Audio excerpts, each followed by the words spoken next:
Sage Rosenfels, Brent Blum. Heard and viewed exclusively across the world, only on Iowa Everywhere.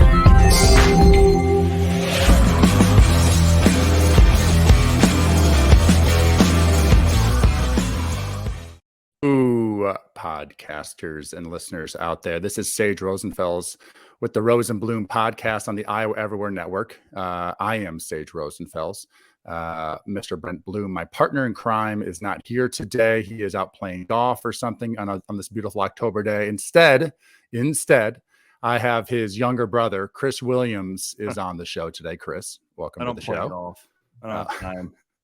So you don't enjoy these like beautiful perfect fall Midwestern days? I do. I'm actually very stressed out right now. I'm watching my Atlanta Braves are playing as we record this in the MLB playoffs. How did you become a Braves fan in Iowa? Just because they were good? They were good during that area when you were like coming up at 10 years old? Well, TBS, and yeah, they were good. And my mom's from the South. My mom's from South Carolina. So that was kind of like her team. And that realized baseball, it was a different era.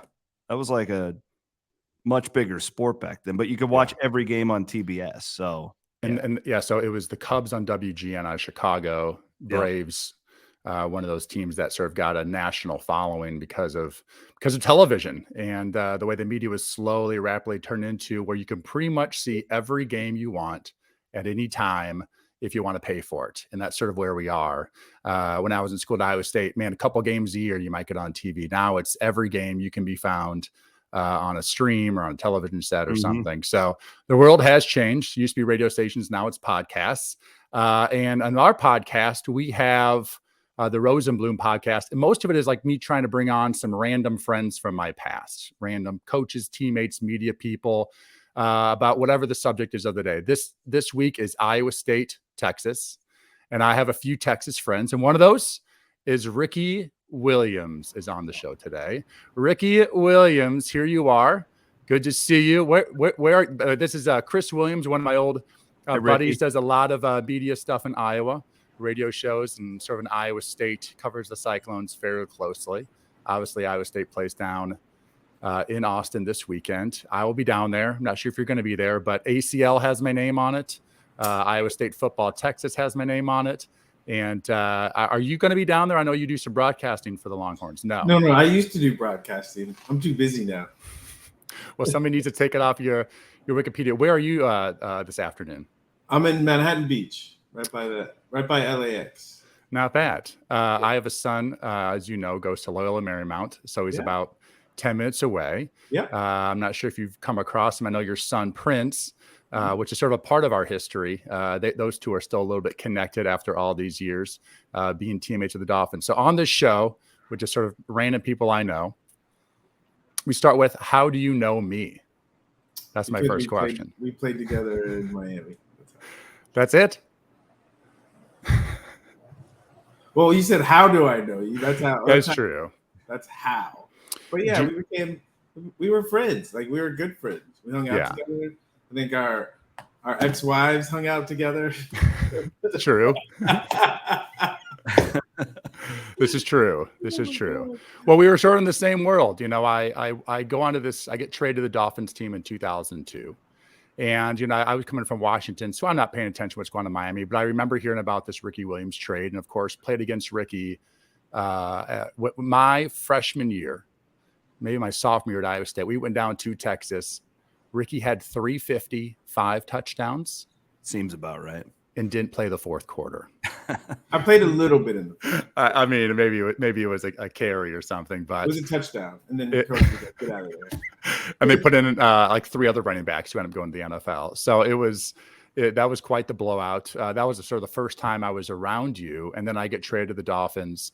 And right away, there's a couple guys in my memory who were extremely nice to this random kid from Iowa State that joins this team.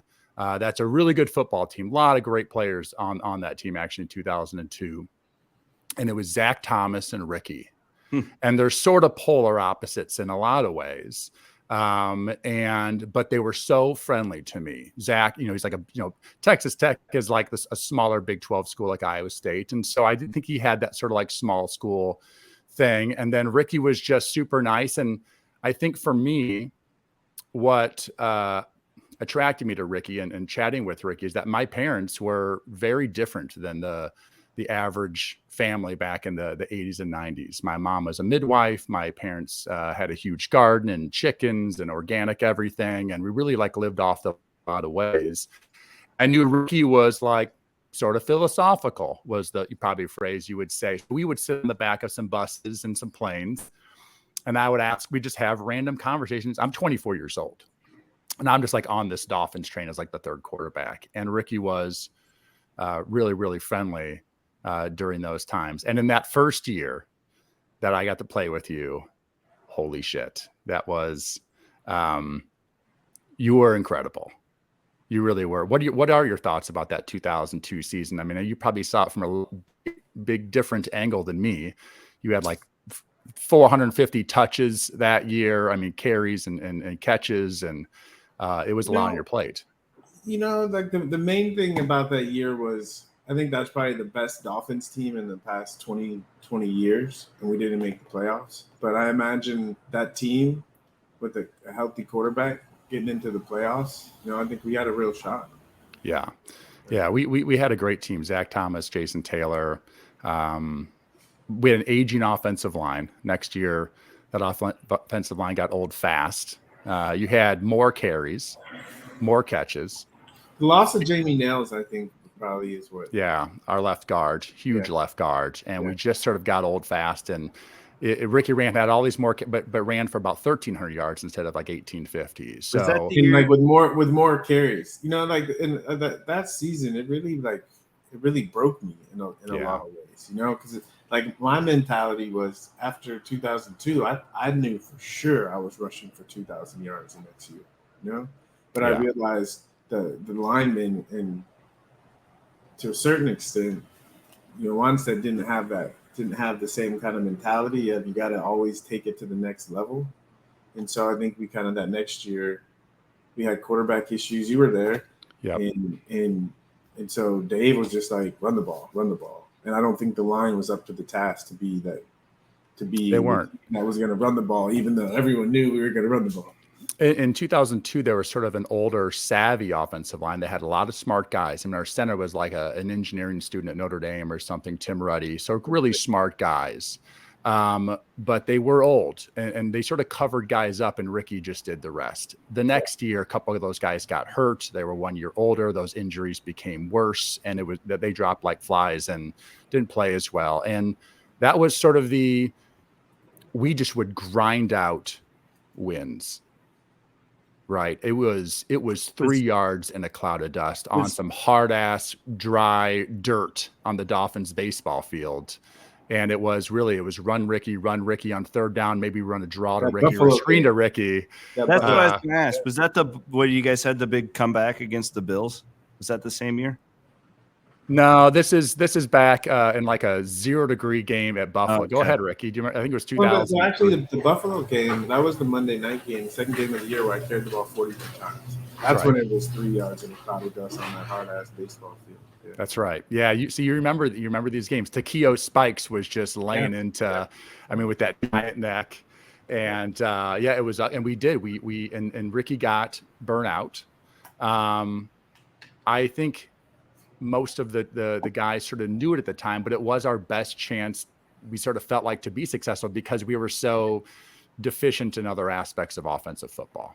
We had this great, and it was like win 11-3 or 7, and Dave was like thrilled with that. But if you're the one running back, and we barely used a second or third back, it was Ricky first down and second down and third down, and pass protection. Teams loved to blitz us because we couldn't really beat them with the blitz.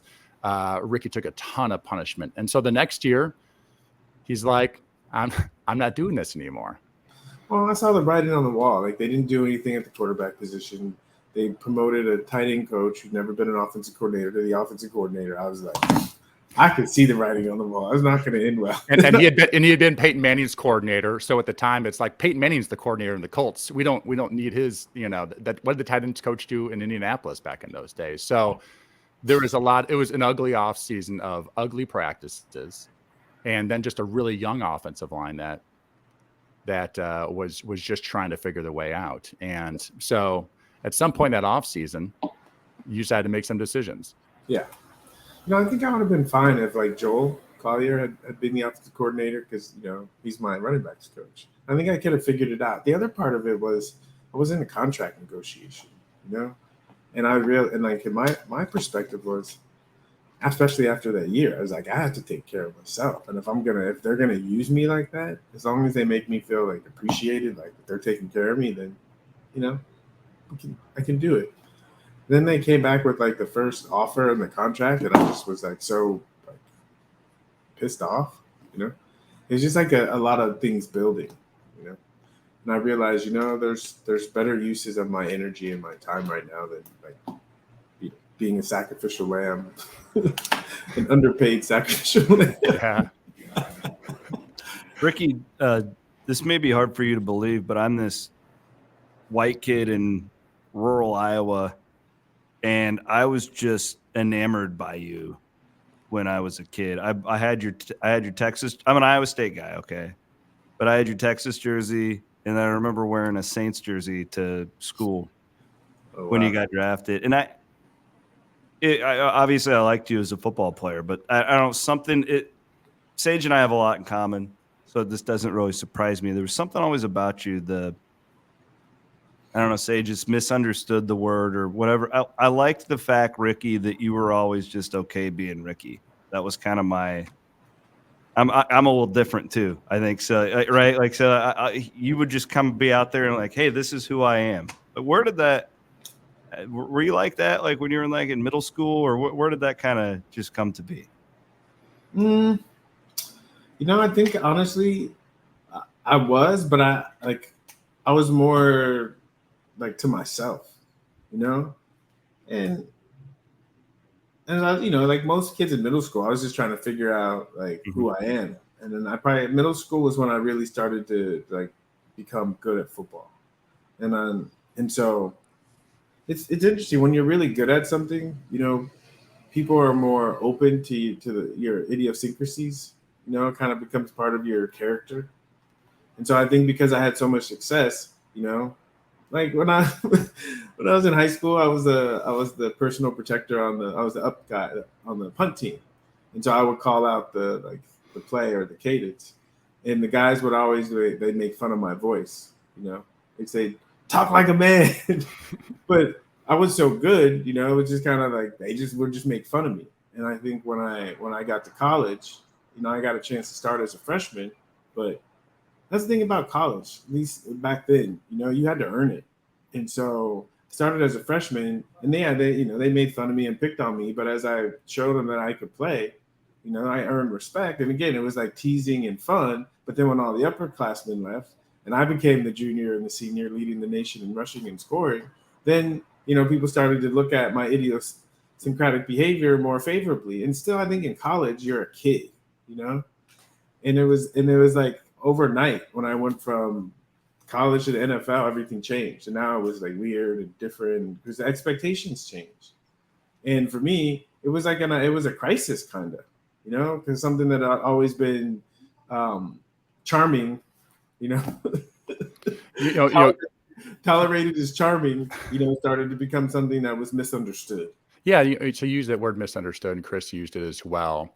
Do you feel like at Texas, being that it's a town that has a decently wide in Austin, Texas, a wide variety of people that where sort of the, collegiate environment, maybe the liberal side of that town, the more progressive side of the town was more accepting than your like typical NFL fans. You get the NFL and like, you're running back, you're supposed to be this way, where maybe a school or like in a town like Austin, it was, and just the collegiately, and you're more of a kid, people were more accepting the fact that you weren't made like the prototypical running back that they had, seen for decades and decades.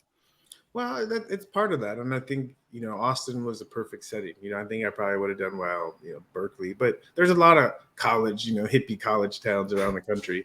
So I think that's what I loved about Austin. Aside from the rich football tradition, but I think it's more of is more of the story around it. I was the California kid coming to, the big recruit from California with the dreads coming to Austin. And so there's already like they already knew, right? They could see from me that this guy is different, and again, it was charming.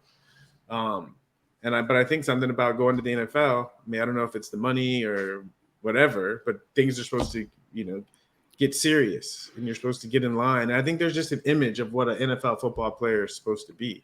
Do you think that's a part of media companies and the journalists that work for them and the websites? They come from bigger cities, New York, Los Angeles, that they're sort of like, this is who you're supposed to be as we brand you into this league that we're going to profit from. Like, this is the type of person you're supposed to be, and that made you uncomfortable? Well, I think because when I was young and I envisioned being a professional athlete, the talent was kind of a foregone conclusion, because I imagined myself, if I'm playing at that level, I must be pretty good, but it was more about the impact that I could make, and I was inspired by people like Jim Brown, who used his platform to make himself like world famous. A lot of people know who Jim Brown is. Yes, he started in football, but what he was able to do afterwards, the platform he was able to build, is that's the image of like the athlete that I saw. It didn't stop at sports. It was like, because you got that platform and people respected you, what were you going to do with that platform? That was always really important to me. Do you think a part of the misunderstood is that people only can understand what they expect the person to be? And so when you're quote unquote misunderstood, you're just not a representation of what they assume a defensive end or a running back or even a quarterback, what they're supposed to be. And so that word just comes up as like actually a lack of understanding from the sort of the viewer standpoint rather than the actual misunderstood person themselves. Yeah. I think it's that, but what I was saying about like the old time athletes is, I think of it to a certain extent, Muhammad Ali. Okay. And how the idea was even then that like the athletes and that they were the heroes. And so you put all this storytelling around the heroes, right? So their idiosyncrasies become charming, right? It's because, right, you don't make, if someone came out and spoke the way that Jim Brown spoke or spoke the way that Muhammad Ali spoke in the media, right, they'd be torn to pieces. Okay. But back then, like it was about the hero. But I think we moved and the hero became business. And so the hero became the league. Okay. And when the hero is the league, then the players are the talent. They're the workers. So they have to get in line to protect the business. The shield. The shield, exactly. Yeah. The shield, exactly. Everything is protecting the shield and whatever the shield represents for each person that watches an NFL football game. Exactly. And that dehumanizes the athletes. We're starting to see that change as athletes are starting to have more of a voice. But Dan Le Batard and I, we talk about this a lot, is maybe I'm old fashioned and traditional, but I like the image of the hero and the storyteller, that the hero is the one that goes out and, scores all the touchdowns and does all the feats, right? But the storyteller, the poet, the biographer is the one that tells the story, right? Their gift is a gift with words and to convey the heart of a message, and the athlete is the one that creates the content. And that's the relationship that Dan and I had. And I think when we can move, I think of, to a certain extent, Muhammad Ali, right? Howard Cosell, right? You have the storyteller, the one that is the medium between the hero and the athlete and the fans. And I think when we get to because the thing that frustrates me the most is that I don't think people are not inspired by athletes.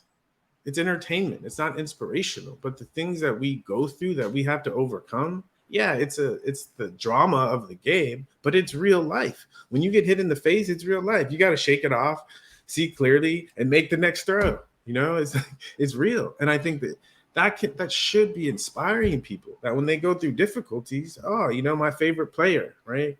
He shook it off and found a way to make it through. I can too.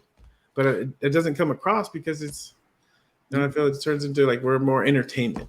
I feel like you were kind of ahead of. Do you feel like you were a little bit ahead of your time as far as this? Because you were speaking out about this stuff way before, like anxiety and cannabis and right. Like, I mean, I'm a guy who, Ricky, I've suffered from anxiety. I have my whole life. I didn't even realize it until guys like you started talking about it. Right? Do you feel like you're a little bit ahead of your time in that sense? Well, I mean, from one perspective, yes, I'm ahead of my time. But kind of like what we were talking about earlier, there's some people that value how they feel about themselves more than they value how other people feel about them. Okay? And the thing is, when you value what other people think about you, then you have to spend all your time figuring out what other people think about you. So you don't really know. And trying to appease what you want them to think about when they think about you. Yeah, but that forces you to ascribe to more conventional values because you're not listening to what is actually true for you. And the people that listen to what's true for them, we label them as being ahead of their time, right? Because eventually, as we evolve, right, we learn that if I'm paying too much attention to what's going on out there, then like it's not sustainable. So eventually we have to learn to pay attention to how we feel about things. And eventually we have to learn to how we feel, what we think about things, okay, to truly know what's going to work for us. So as you went on this journey physically and mentally throughout your NFL career, then you get done 2012, same year I finished up. You probably chose to leave the league. I did not. I got kicked out. They no longer had room on the train and I was off. But I imagine you had, since you started this journey, whenever you started it, that you had an idea that you wanted to live authentic to yourself going forward, which has led you into various worlds, into obviously what we'll get to, which is what you're doing now.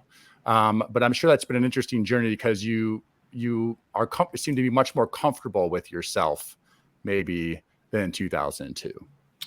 Of course, you know, I think, you know, the plus side of going through difficult times is you know yourself better.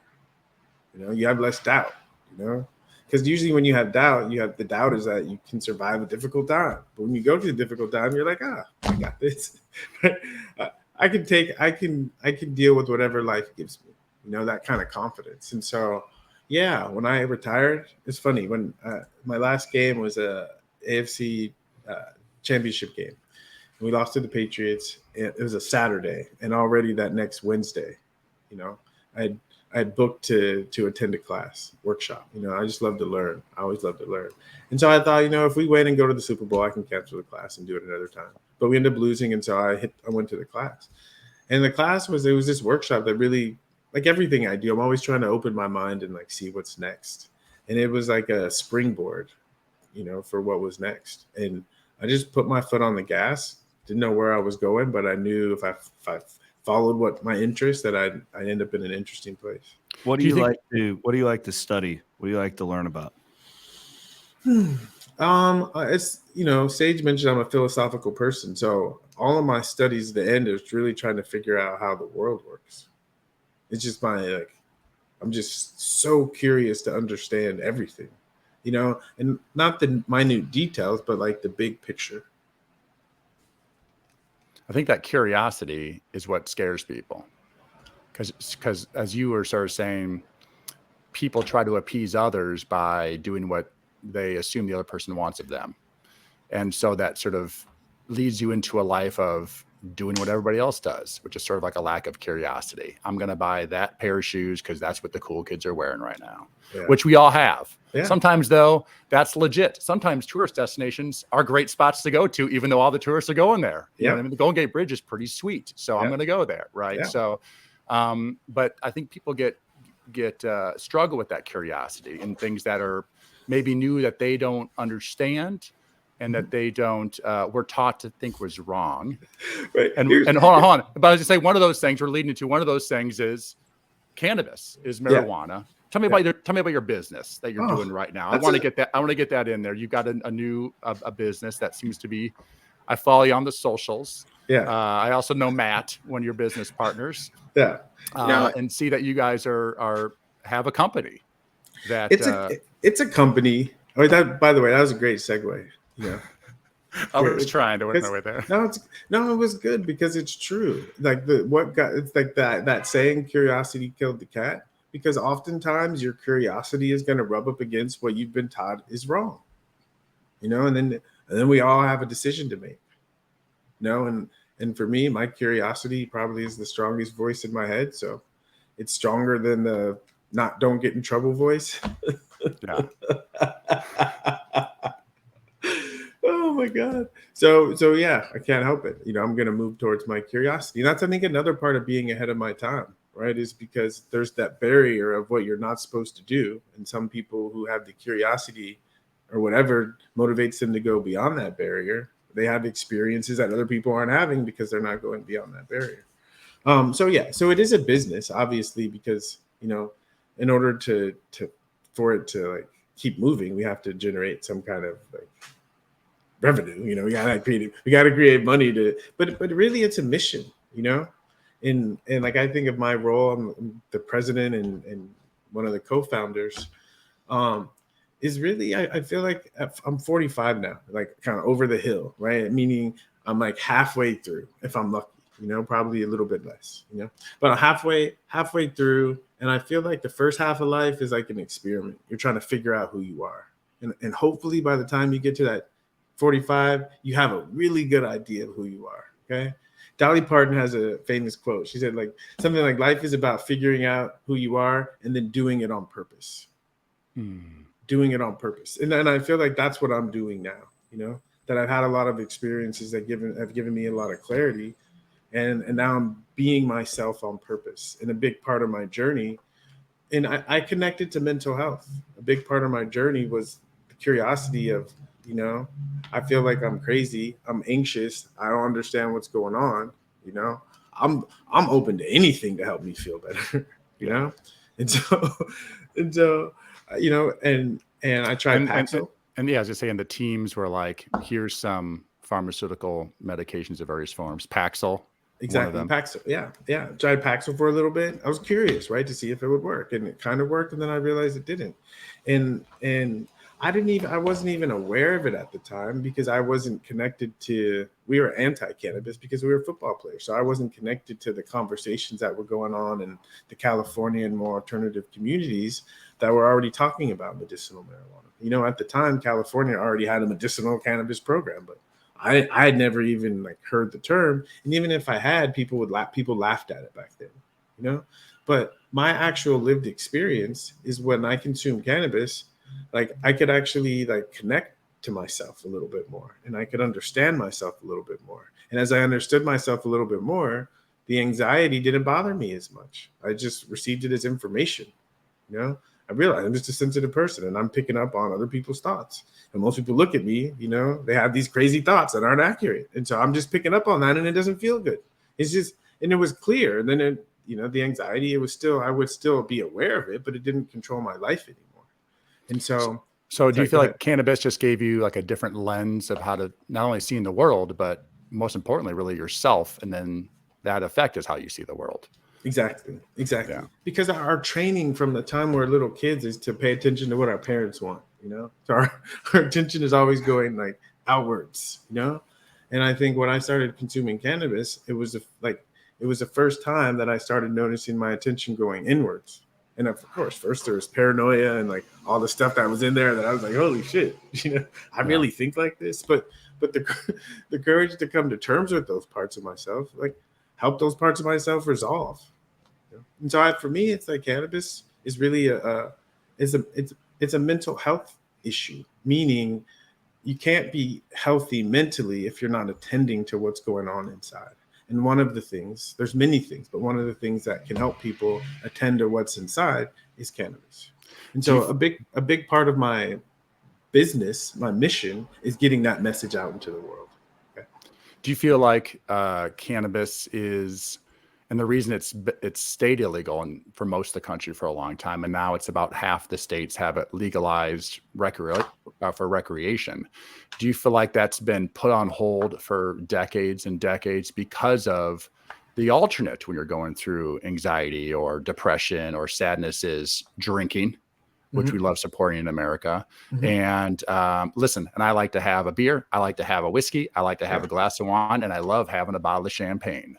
All right. But, and the other thing would be some sort of prescription drug that was massively for profit. And we now looking back, and we even know, aren't you many times good for the person who's using them. But for you, marijuana had much better effects than all of those things. And so it became, it looks like a little bit of your mission to sell that alternative form of medicine. Yeah. And I mean, again, you know me, so you're nailing it. It's, for me, the story manifested through cannabis. And I think I have the potential to serve as a symbol because we're in a time where it's becoming legal. And so, we're going to look back in 20 years and the way that we think of alcohol, right? People are going to be thinking of cannabis in a similar way.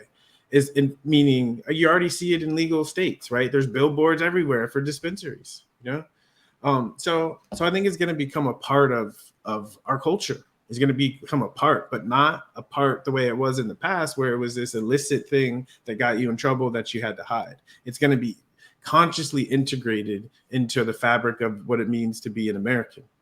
Yeah, I saw last week the White House or Joe Biden, they taking out about 6,300 cannabis or marijuana prisoners that are in federal prison. And the hope is that states, because most marijuana imprisonments are through state laws, not federal laws. So they're laying out about 6,000 federal inmates, and I think in hopes of states following suit, because so many are in prison for 5 years or 30 years for something that big companies are making tons and tons of money off of right now. And the alcohol, the pharmaceuticals, but also just sort of our love of putting people in prison seems to be like this. It's one of the reasons, again, why this seems to be 30 or 40 years behind where it could have been, and probably altered a lot of lives in this country. Yeah. I don't think it's an accident that the conversation around cannabis always includes some element of compassion, and that as more people consume cannabis, ideas come up like, hey, there's a lot of people making a lot of money off of this. And there's a lot of people in prison. Maybe we should do something about that. Like that's a beautiful idea. And I think if people start to think that way in more areas of their life, I think the world's going to get better. Because I think the thing about cannabis is when you consume and you're around people and you think about things, you don't get caught up on what makes you different. You start to connect more to what we all have in common.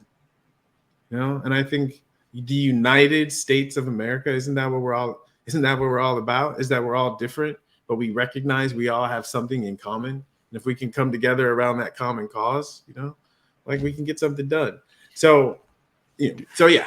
Do you think with so many people trying marijuana now, I mean, I've been in conversations with like 7-year-old ladies, I took a gummy last night with my girlfriends. And it's just like, I mean, that conversation would have been unthinkable 10 years ago. Yeah. And that's just the beginning. That's just the beginning. Do you think that as people use occasionally, recreationally, or for medicine or for whatever the reason, that slowly that number will go from 10% think it should be legal to now around 60% to like, why was this ever illegal? Yeah, why would Iowa farmers not want another great crop in those great Iowa fields? Right. It's coming up, but exactly that. So I was thinking about that before this conversation, right? Because there's a term that I've learned so much being in the cannabis industry, and I've learned a lot about farming, and there's a term called terroir, and it really means the environment, and that the environment, even the processes that the farmers go through that are different in each region, right? All of these things go into the quality of the product.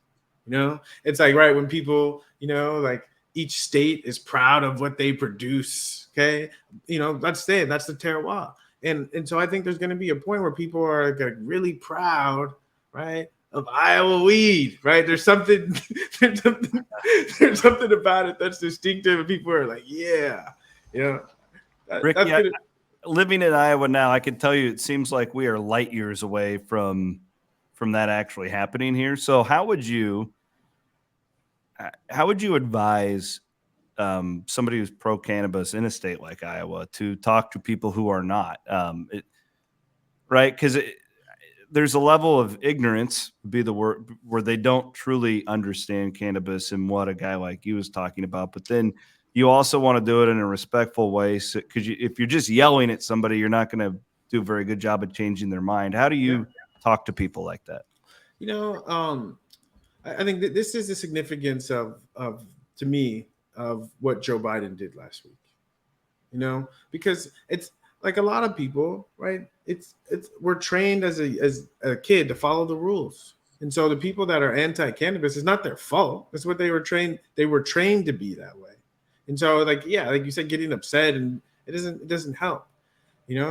I think just being honest. That's what I found. It's just sharing your experiences if and when people ask. And I think, I talked earlier about wanting to be an athlete to have a platform. I didn't think it would be talking about drugs, right? Because I was trained like everyone else. But the reality is, this is the platform that I have, and it's meaningful.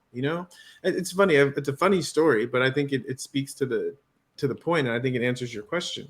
When I was in the NFL, okay, I was living with my first wife, Kristen, okay, and when I first got into the NFL's drug program, it's supposed to be a confidential program. That the drug tester would come to my house at like 6 a.m. before practice, right? The alternative is, if you don't care if the team knows, then it's easier, because the drug guy is always every day at the facility, so you just see him there and you just pee there. But the first part, I was didn't want everyone to know I was in the drug program. So just really, Kristen knew. Okay. And, she realized the consequences of, if you get caught, right, you're going to be in a whole lot of trouble. It's not going to be good for us. And, but even her, knowing the circumstances, okay, realized how much more present and kind I was when I was consuming. And so she became like, she was like, you need to find a way to keep doing this. I like you better this way. Exactly. Exactly. You're more tolerable to live with if you're doing it than not doing it. Exactly. So your marriage should almost counted on it, or exactly. your relationship at the time. Exactly. Exactly. Yeah. And what I realized is my mental health, being a professional football player, depended on it too. When I got in the drug program and I had to stop smoking for a little bit, I realized if I'm not smoking, I'm not going to be playing this game. I can't do it. It's too hard. You felt like you needed some sort of alternate to deal with pain, to deal with emotional exhaustion, to deal with, keeping depression away. I mean, football is a brutal sport, and no more brutal than a running back getting 450 touches in a season. And I imagine it was one of the few things that's I can finally not think about this pain and some of the hard things I'm going through. It's not even that. There's a saying that the human can survive anything if they can perceive the meaning of it. If it's meaningful, we can go through anything, right? And I think for me, as a philosophical person, if I'm being honest on the other side of it, we sacrificed our bodies for people's entertainment. Okay. And for money for ourselves. And glory and fame. I mean, we can talk about fame chasing, that, everyone wants to be Michael Jordan, and we want to be famous and have $1 billion. But even still, it's famous, but it's still, the fame is coming through entertaining people. Yeah. Right. There's other people that are famous and they didn't have to put their bodies on the line, and it wasn't right. Even actors, right? But anyways, yeah. So, do you think that people love sports and football but really sports in general? This sort of a sports-based show. I was a 5-sport athlete in high school. You played minor league baseball. You played a lot of sports. That sports are one of the few things that's not contrived out there. You give it your all, and maybe you're the best, or maybe you're not, or maybe you win, maybe you lose, but at least it's real. Yeah, 100%. acting, or, I mean, my daughter's in dance. Everything is 100% contrived. They're told exactly what to do in the millisecond, right? But sports is this sort of free flowing, emotional game of trying to win that is pure, that we don't see much sort of in almost human society at this point. And I think this really gets to the heart of the issue is that I think sports is the ultimate reality TV. Ultimate, and I think there's a release for people, watching like real life battles go on, and I think the reason people need that release is because they spend so much time Instagram, Netflix, HBO, right, in fantasy land, and I feel like it's reversed. If people like stop trying to live like their favorite sitcom or their favorite star on Instagram, which is not real, and live their life more like of what they see in the sports world, then I think sports would really, really, and I think we would look to athletes as people who inspire us, and I think that would actually like put pressure on the athletes to be worthy of that kind of.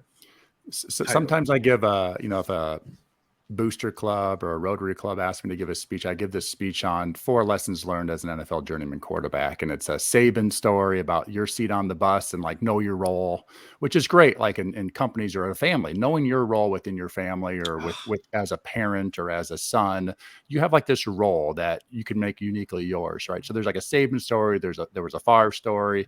There's a Seau story.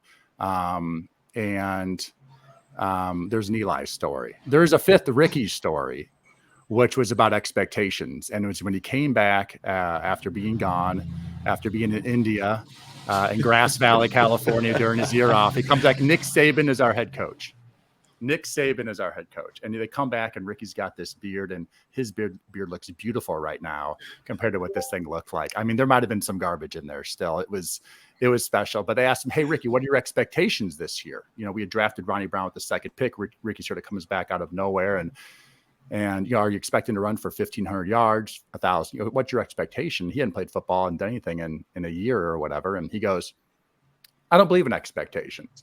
Expectations sort of get you off track of just doing your best every day. That's all you can really do is your best every day." And you start having these expectations of 1,500 yards, and halfway through the season, I'm at 300 because I got a busted up ankle and half offensive line's out.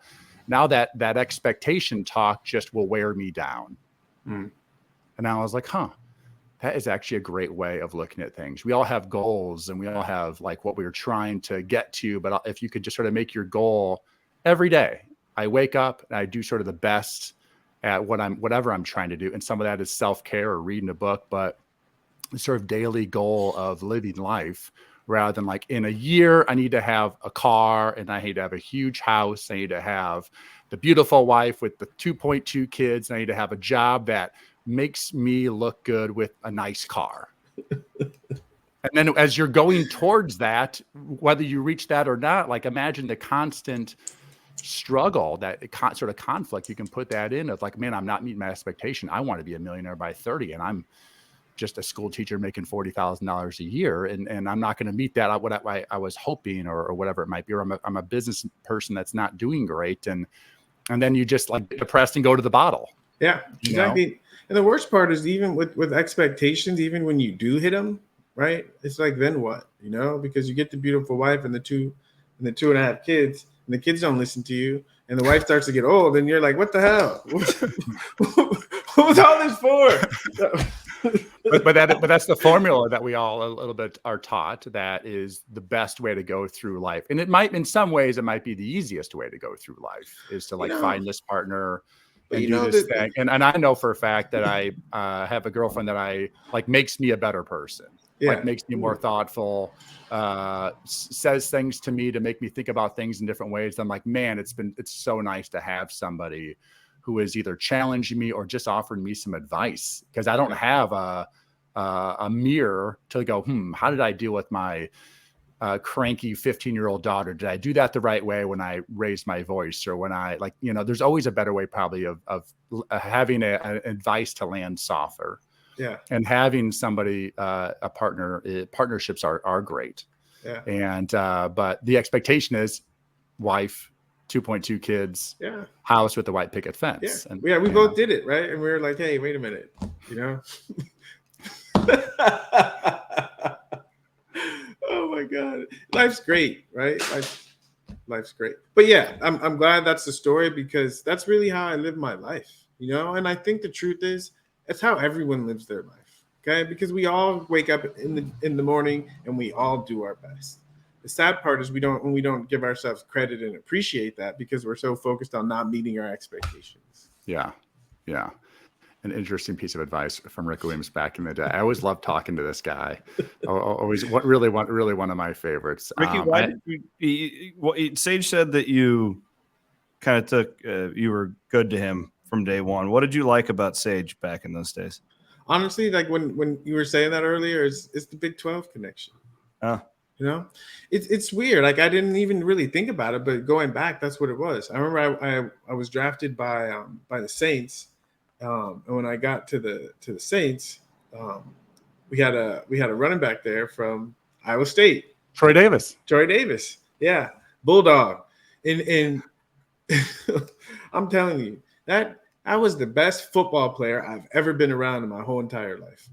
He could do everything. I mean, he was a little guy. Well, he was shorter, but he would knock linebackers out when they came to knock them out when they came to blitz. He could break jaws. He could break run. Jaws.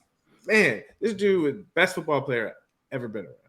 You know, and so, and again, I think the reason I connected to Troy, we're in the same running back room, but in the Big 12 connection. And I think I met Sage, and he was just cool. He was just open. We could have philosophical conversations. You know, when all I ever wanted in life was really just to have conversations like this with people. But when you're famous, people don't look at you that way. And so they're not open to having those kinds of conversations.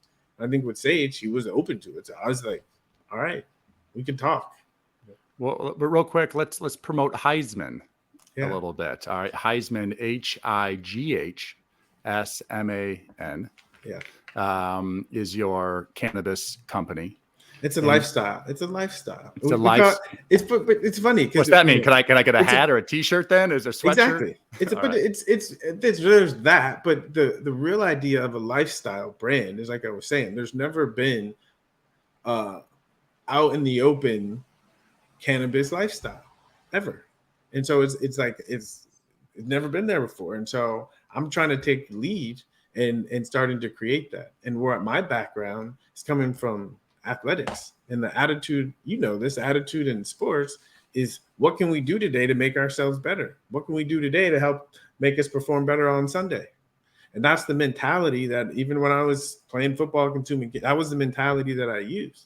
And so the same mentality that helped me be successful in football has helped me be successful in a lot of other areas. And so I'm trying to combine those two things with Heisman.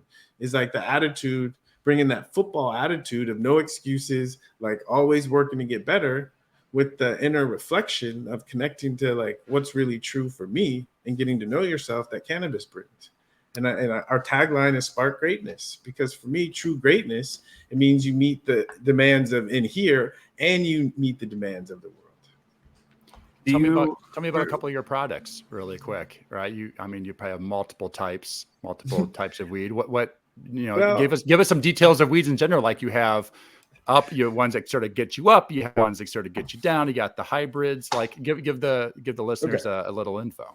All right. So back to just to reiterate, we're a lifestyle brand, and so we're not cultivators. And so the way that cannabis regulations are now is that as we move into each market in each state, we have to find cultivators that have licenses in that state to cultivate, to grow our product. Okay. Because I know a lot about the plant, it's a partnership. As I can say, this is what I want you to grow, and this is how I want you to dry it. This is how I want you to cure it, because this is what I like. Okay. And so it's this partnership of working together. But really, as a brand, we're that medium between the flower and the consumer. And so a lot of it, like I've been doing in this conversation, storytelling, right, is creating ease, because this is something that has a checkered past. And if people, before they can be open to this in their mind, they have to have some permission. And I found with a lot of people, famous football player who says things that are interesting that I kind of like, okay, he does it all the time and he seems okay. Maybe I'll be more open to trying it, okay? That's the first part. And the next part is how we talk about it. So in all the markets we're in right now, the way we present our product is for the type of cannabis profile that's more tends to be more up and more in the mind and focus. We call pregame. Okay, the one that tends to activate more of a heavier body sensation, great for sleep, relaxation, yoga. Okay, we call this a post game, right? Because the idea of that mentality of sometimes you got to get up for something and sometimes you got to recover, right? And then what people tend to call hybrids, that kind of in the mid, okay, we call halftime. Okay, halftime. And I think that the other convention, and again, part of it is making cannabis more inviting to integrate into people's lifestyles, okay, is our naming conventions, so we get genetics and, and we put a sports twist to them, so there's a common cannabis cultivar called Gush Mints, which has a very, you taste like mint and smells like mint, and we did a cross in Massachusetts, and we call it Edelmints. It's funny. I get it. Yeah. So and we have a cross we call GMO is a cultivar that's very popular. It's like a garlicky funk kind of garlic, mushroom, and onions is what GMO stands for. And we have a strain in California called GMO Montana. Yeah. So where did these names come up like on the flight to Massachusetts? It's like, we're going to come up with a name. No, it's actually it's part of our whole process. We work with the cultivators, and we in the lore of cannabis, each of the genetics, cultivars, strains, they have a lineage. They have parents, right?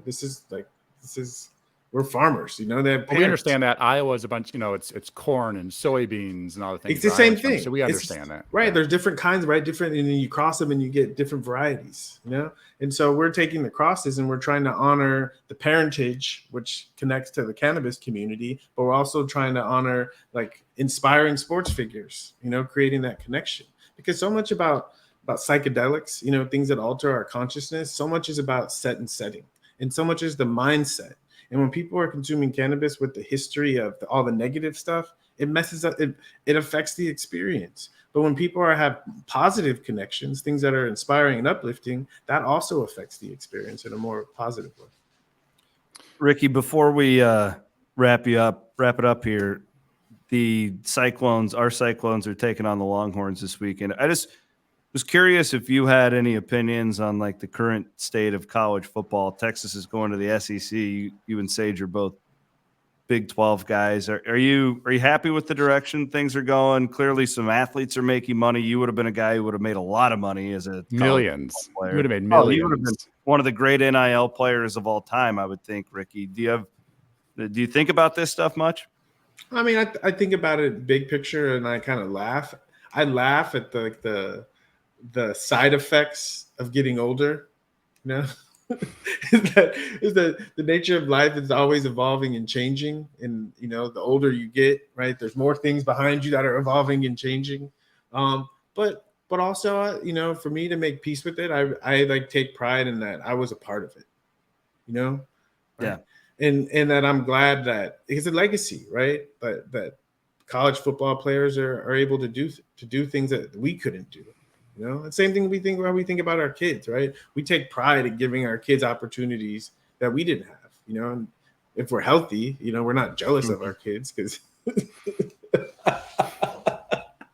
they don't have to wear hand-me-downs, Yeah. How does it feel, by the way, as we wrap this thing up? How does it feel as Iowa State goes down to Austin? A lot of players have gone through the University of Texas. How does it feel to have the field that this game was played on Saturday? When they told you of that, we're going to name it. It's Ricky Williams. It's Campbell Williams Field. Campbell Williams Field. Awesome. Yeah. How did that make you feel after this journey throughout the NFL and all the ups and downs of that, and then to go back to your college and to have somebody not hold any maybe negative thoughts that maybe national, the National Football League may have had, or some sort of media, there was no judgment there. They loved you, and they willing to name the field after you in Campbell. How'd that make you feel at that time? You know, it's the most beautiful. It's like, you know, I feel like if I, you know, heaven forbid, but if I was crossing the street and a bus hit me, I feel like I'm good. I feel like I'm good. And I think it has a lot to do with the statue at the University of Texas and my name on the field. Because, and it also is why I named this company Heisman, right? Because the truth is in 1998, when I won the Heisman Trophy, if I would have come out and said, I consume cannabis, right? They would have just taken me off immediately. There would have been no possible way I could do that. Because the thinking is, in order for me to get the rewards and all the things that I'm looking for, I have to hide the parts of myself that people don't accept, right? And we all do it, all of us, right? But I don't think it's good for us. Definitely wasn't good for me. And the fact that I can go through everything I went through, that I launched this company and still I have a statue and my name on, it's proof, Awesome. right? It's proof. No one can say, right? No one can say that anymore, right? Well, as you said, the world is changing. And it's very different than when you and I were sweating like crazy in that Miami humidity and that Miami heat and real 2 days. Before the bubble. Listen, Dave, I at the end of my career, I played with some different running backs. We didn't touch them in practice. Ricky was still getting beat on in those. It was a different world of football back then. It was so physical, true 2 days for like 17 straight days. And the world has changed a lot in a lot of ways, college football, pro football. I sincerely appreciate you coming on. This will go to, I don't know, 10 or 15,000, a lot of Iowans, a lot of Iowa Staters listen to the show. And I bet we will pique some curiosity, Ricky, with the cannabis stuff. We will. You did a good deed here. Yeah. There'll be a lot of people who will be very curious. And I have a nickname. I have a nickname for Iowa State. What's that? I mean, it's a common nickname, but I truly think Iowa State is running back university. Really? You know, I think Iowa State and Wisconsin, you know, like I've always like, you know, every year, Iowa State always has a back that I love to run. I love to watch run.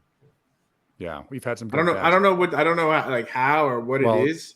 David Montgomery, you know what it is? It's 60 mile an hour winds coming from the north in November, and so it's like let's run. We need a good running back, and so I think they know in Ames, Iowa, it's different than Waco, Texas, or some of these other really good weathered schools. You know, so well, if you're ever in Iowa, let us know, Ricky, and we'll treat you. All right. Yeah. We'll have a good time. As the rules change. And I want to say one last thing. I want to say thank you. I want to say thank you for, you know, as a 24-year-old kid getting traded to Miami, Florida. You treated me with a ton of respect, and I didn't know anybody. And for superstars of teams to, you know, have conversations with a third string quarterback in the back of a bus after a long trip back from New England, another loss to the Patriots. Man, we had some good talks, and it made me be a little more introspective. And I think that has paid me big dividends in my life, and I sincerely appreciate it. Wow, this was great. Thank you, guys. Yeah. Thanks for coming on. We appreciate it. Nice to meet you, sir. Appreciate it. Yeah, you too. All right, Sage. Well, that was awesome. Thanks for lining that up, man. That was really, really cool. I wish we could have done 3 hours with Ricky. But I'm glad that worked out. I'm glad I got a lot of questions in that I've always wanted to ask him, and he really did treat me great. And awesome. it was really great that he could spend. One some thing time I love about you is like every time I hang out with you, you'll just sit there. It doesn't matter if it's Ricky Williams or if it's my dad down in Clarinda, Iowa, at a cornfield. Like you just sit there and talk with people. Like, great. I love that about you. Very cool. I love what you're doing here, bringing on the different guests and stuff too. It's great. Awesome. It's not really a talent. Again, as Ricky said, it's learned behavior. My dad would go into a Fairway grocery store when I was about 8 years old, and he'd say, back in the days, you just like leave your kids in the car, and he'd go inside, and my mom would tell him to get a gallon of milk and a loaf of bread, and 45 minutes later, my dad comes strolling out after talking to half the store. So we're not in a hurry. We like talking to people. I've always felt curiosity is one of my best strengths. I think it was good for me in football to be curious, to learn new things and learn offenses and those things. It got to meet a lot of interesting people, and Ricky, one of the most interesting of them all. So great episode. Good stuff. We got to get out of the studio here because the boys are going to come on and do the hook with Mike Palm and Ken Miller, and thanks for letting me fill in for Blum. That was great. Anytime. All right. For Sage Rosenfels, I'm Chris Williams signing off here on Iowa Everywhere.